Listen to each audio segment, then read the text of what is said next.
Пренебрегнати, отхвърляни, незначителни, забравени, презрени. О, колко време чакаме за промяна, но нищо не се случва. Иска ни се да върнем времето назад, но не можем.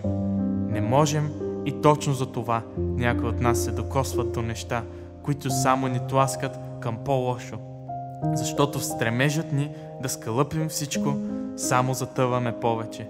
Знам, ние всички търсим утеха, мир и спокойствие за нашата душа. Ние всички се лутаме безцелно, търсейки отговора. Ние всички търсим едно и също нещо. Любов.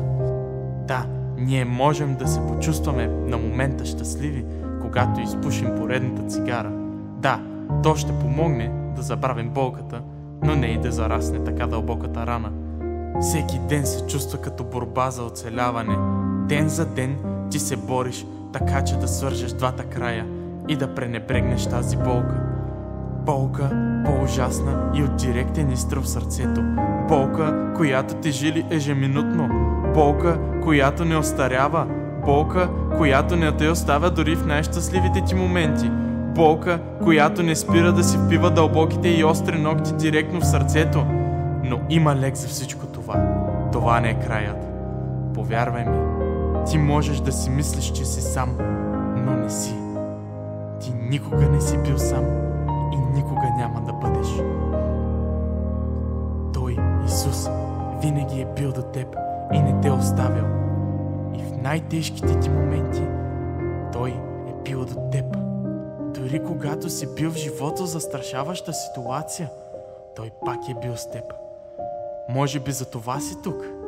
Може би Той те е предпазил от най-лошото. Може би Той е поел ударите на смъртта, тегнели, но без да те достигнат. Той те чака. Той няма да те остави. Той няма да те забрави. Той винаги е бил до теб и винаги ще бъде. Той те обича, иска те и те чака с широко отворени обятия, готов да те прегърне и утеши. Ще повярваш ли в любовта? В истинската любов. Ето, че Той даде живота си за теб, защото те обича. Готов ли си да дойдеш при Него? Готов ли си да Му позволиш да те обича? Готов ли си да дойдеш при своя небесен баща? Той те чака да се върнеш. А ти готов ли си да се върнеш